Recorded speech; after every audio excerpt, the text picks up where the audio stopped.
মম daddy চলে যাওয়ার পর মেয়েটিকে ওর ড্যাডের সব থেকে ভালো ফ্রেন্ড অ্যাডপ্ট করে নেয়। বাট যখনই ও নিজের নতুন বাড়িতে সেট হয় তখনই ও নিজের নোটবুকে ওয়ার্নিং লেখা পায় যে এই ফ্যামিলির সব লোকই পাগল। বাট এই সব ও কখনোই লিখেনি। তো তখনই এক পার্সন ওর কাছে আসে আর জানতে চায় যে ও কে। তখন মেয়েটি নিজের ইন্ট্রোডাকশন দেয়, বাট ছেলেটি ওর বিউটির ওপর অ্যাট্রাক্ট হয়ে গিয়েছিল এটা জানা সত্ত্বেও যে ও ওর ড্যাডের অ্যাডপ্টেড ডটার। এরপর ওই পার্সন ওর হেল্প করে, মানে ওকে ওর রুমে নিয়ে যায়। বাট যখনই মেয়েটি রুমে এন্টার হয় ও তখনই লুকিয়ে রুমের ডোর লক করে দেয় অ্যান্ড ও হঠাৎ নিজের লাভ কনফেস করে। এটা বলে যে ও প্রথম দেখাতেই মেয়েটিকে ভালোবেসে ফেলেছে।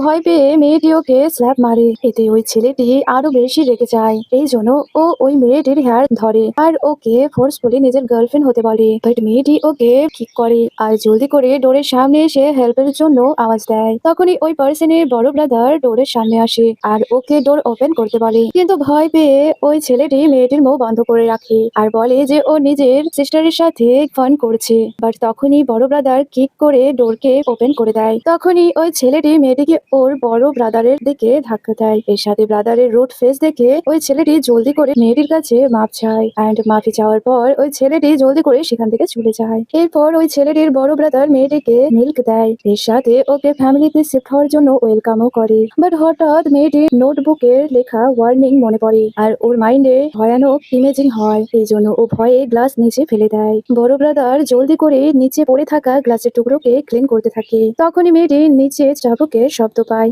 এই জন্য ও তখনই বড় ব্রাদারের পেছনে যায়। এরপর ও